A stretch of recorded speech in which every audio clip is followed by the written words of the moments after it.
बिस्मिल्लाहिर्रहमानिर्रहीम। मोहतरम नाज़रीन किराम, अस्सलाम वालेकुम। जैसा कि आपको मालूम है कि हमारे हुक्मरानों ने अपने शॉर्टकट और सेल्फिश पॉलिसीज़ की वजह से, अप्रोचेस की वजह से मुल्क को जिस हाल पर लेकर आए हैं, गरीबों का जीना दोबर किया हुआ है। तो ऐसे हालत में गिलगित बल्तिस्तान के जो चीफ सेक्रेटरी साहब हैं, उन्होंने कोई शॉर्टकट अप्रोचेस पे एजुकेशन को बेहतर करने के बड़े इनिशिएटिव्स भी ले रहे हैं, लेकिन उस इनिशिएटिव्स के पीछे जो उनके ज़ाती मकासद है वो भी सबके सामने आया हो चुके हैं। क्योंकि अभी जो लेटेस्ट उसने जो मशवरे दिया, जो अपनी हकीमी और हिकमत का अजहार करते हुए फरमाया है कि मैं गिलगित बल्तिस्तान की यूथ को, नौजवानों को नाच गानों के ज़रिए, लोकल म्यूज़िक के ज़रिए से इस कौम को, नौजवान को खुदकुशी से, बेराह रवी से नजात दिला के संजीदगी की तरफ, खुशहाली की तरफ लाने का दावा किया है।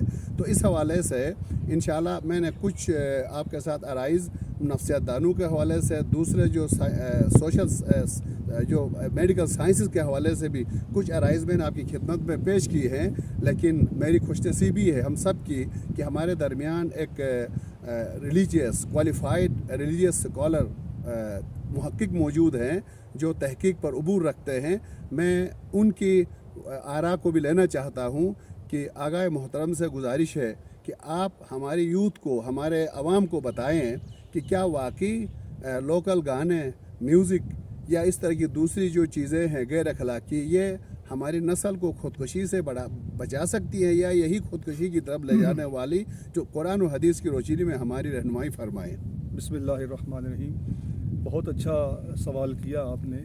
नाज़रीन, मैं सिब्तैन शिराज़ी आपसे मुखातिब हूँ।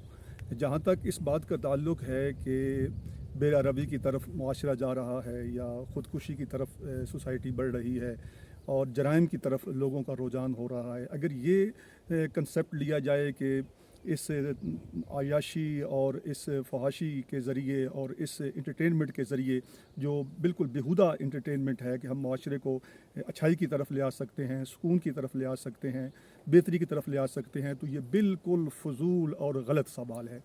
पहली बात तो यह कि इत्मीनान, हर शख्स इत्मीनान चाहता है, लेकिन इत्मीनान, दिल का इत्मीनान कैसे हासिल हो, इस पर मैं एक बात करूँगा। पहली बात यही है कि किसी भी चीज़ का खालिक जो होता है, उस चीज़ के बारे वो बेहतर बता सकता है कि उसको चलाना कैसे है, उसको निभाना कैसे है, उसके तकाज़े क्या हैं, उसकी बेहतरी किस में है, उसकी तरक्की किस में है, उसकी तनज़्ज़ुली किस में है, उसमें निजात उसकी किस में है, ये खालिक बताता है। दिल का सुकून, क्योंकि दिल का खालिक अल्लाह है, ये अल्लाह ने ये प्रोडक्ट तख्लीक की है। खुदा जानता है कि दिल का सुकून किस तरह हासिल होता है। तो कुरान मजीद में ज़िक्र इलाही है कि अला बिज़िक्रिल्लाहि तत्मइन्नुल क़ुलूब, कि अल्लाह के ज़िक्र से दिलों को इत्मीनान मिलता है। अब इसकी मिसाल आप देख सकते हैं कि जितने भी औलिया अल्लाह आप देखें, या जो अल्लाह के साथ वाबस्ता लोग हैं, जो ज़िक्र खुदा में हैं, वो कितने मुतमईन और कितने पुरसुकून हैं। भूख में भी पुरसुकून है, अफलास में भी पुरसुकून है, तंगी में भी पुरसुकून है, मुश्किलात में भी पुरसुकून है। आप करबला की तरफ चले जाएं तो इमाम हुसैन पर कितने मज़ालिम ढाए, लेकिन आपकी तबीयत में सुकून था, क्योंकि वो अल्लाह के ज़िक्र की तरफ उनका रुझान था और वो ज़िक्र इलाही की बका के लिए काम कर रहे थे। तो बुनियादी तौर पर पहली बात तो यह है, अगर आप दिलों का सुकून चाहते हैं तो ये अल्लाह के ज़िक्र में है, ठीक है। और जहाँ जो सोसाइटियाँ बेखुदा मुआशरा जहाँ पे है, वहाँ आप देखें लोगों में इस तरह, आप यूरोप चले जाएँ तो वहाँ इंटरटेनमेंट तो है, फाशी, उरियानी, ये सब चीज़ें मौजूद हैं, लेकिन शरअ अमवात, ख़ुदकुशी की शरह वहाँ ज़्यादा पाई जाती है। एक गैर मुस्लिम स्कॉलर कहता है कि इसकी वजह क्या है। रशिया का स्कॉलर है, वो कहता है कि हालांकि हम मुसलमानों से बहुत आगे हैं, इसके माली एतबार से, वसाइल के एतबार से, साइंस और टेक्नोलॉजी के एतबार से बहुत आगे हैं, लेकिन हमें सुकून नहीं है। जबकि उनके पास वसाइल नहीं हैं, इसके बावजूद वो पुरसुकून है। तो वो लिखता है कि इसकी वजह ये है कि उनके पास एक अक़ीदे मानवियत है, यानी आखिरत पर उनका यकीन और एक खुदा पर यकीन। ये चीज़ उनको तसल्ली देती है, तशफ़ी देती है। यानी हम यहाँ पे अगर परेशानी में होते हैं, हमें पता होता है कि इसके बदले जन्नत मिलेगी, इसके बदले नेमत मिलेगी, इसके बदले अजर मिलेंगे, तो ये चीज़ें हमें सुकून देती हैं। तो मालूम हुआ कि अगर कोई इस तरह सुकून लेना चाहता है तो ये सरासर गलत है। इससे सुकून नहीं बल्कि और बेइत्मीनानी और इस तरह माशरे के अंदर जो है वो पैदा होगा। कि अल्लाह तबारक व तआला ने कुरान में साहिबान ईमान के लिए 3 निज़ाम दिए हैं। पहला निज़ाम है निज़ाम सलात, दूसरा निज़ाम है निज़ाम ज़कात और तीसरा निज़ाम है निज़ाम अखलाक। قرآن مجید میں تینوں نظاموں کا باقاعدہ سورہ مومنون میں ذکر ہے. قد افلح المؤمنون الذین هم فی صلاتهم خاشعون، یعنی یہ نظام صلاۃ کی طرف اشارہ ہے کہ فلاح وہ مومن پائیں گے جو نماز میں خشوع و خضوع کرتے ہیں.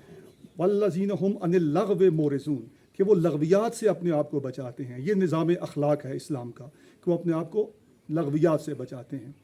والذین هم للزکوٰۃ فاعلون، اور وہ زکوٰۃ ادا کرتے ہیں. یہ نظام زکوٰۃ کی طرف اشارہ ہے. اب یہ تین نظام جو اسلام کے ہیں، جو ان نظاموں کے اندر زندگی بسر کر رہا ہے وہ مسلمان بھی ہے، وہ مومن بھی ہے، قرآن کی روح سے وہ فلاح پائے گا. اب ان تین نظاموں کے خلاف عالمی یہود و ہنود کی ایک جنگ ہے. وہ نظام صلاۃ کو ڈیمیج کر رہے ہیں، ہمیں بندگی سے ہٹا رہے ہیں، اور نظام زکوٰۃ جو ہے اس کے خلاف بھی لوگوں کو ابھار رہے ہیں. خمس و زکوٰۃ اور دیگر جو وجوہات شرعیہ ہیں ان سے لوگوں کو دور کیا جا رہا ہے. اور تیسرا نظام اخلاق ہے کہ جس کے ذریعے اسلام اخلاقی طور پر سب سے بالا تر مذہب قرار پاتا ہے، اس کے خلاف بھی یہ ایک سازش ہے. ہم یہ سمجھتے ہیں کہ یہ مسلمانوں کے اخلاقیات کو تباہ کرنے کی ایک سازش ہے. اس کے پیچھے یہودی ایجنڈا ہے، اور مسلمانوں کی جو اخلاقی معیارات ہیں ان کو پامال کرنے کی، اور قرآن کی جو واضح آیات ہیں اس اخلاقیات کے حوالے سے وہ ان کے خلاف ایک آواز اٹھ رہی ہے. ہم اس کو کنڈیم کرتے ہیں، ہم اس کی پرزور مذمت کرتے ہیں، اور گلگت بلتستان کے عوام سے یہ اپیل کرتے ہیں کہ اسلام کے خلاف ہونے والی اس سازش کو بالکل قبول نہ کریں. اسلام میں سکون اور اطمینان کا جو تصور ہے وہ ذکر الہی میں ہے. الا بذکر اللہ تطمئن القلوب. جتنا ہم اللہ کے قریب ہوں گے اتنا ہی ہمارے اندر اطمینان آئے گا، اتنی ہمارے اندر یکجہتی آئے گی، اتنی محبت پیدا ہوگی. تو یہ جو بیرا روی کے پروگرام ہوتے ہیں اور ایسے کلچر شو کہ جن سے ہیجانی کیفیت پیدا ہوتی ہے، اور مکس گیدرنگ کے ذریعے لوگوں کی عزت اور ناموس پر یعنی حملے ہوتے ہیں اور گھر کے گھر ویران ہو جاتے ہیں، یہ بالکل اسلام کے خلاف ہے. ہم اس کو بالکل قبول نہیں کریں گے، اور ہم گلگت بلتستان کی عوام سے یہ اپیل کریں گے کہ ووٹ کھڑے ہوں. یہ مسلکوں سے بالا تر ہے، یہ اسلام و انسانیت کا مسئلہ ہے. سب مسلمان، سب انسان جو اس خطے میں رہتے ہیں وہ ایک ہو کر اس آواز کے خلاف آواز اٹھائیں اور اپنی اسلامی شناخت کو برقرار رکھیں. وما علینا الا البلاغ.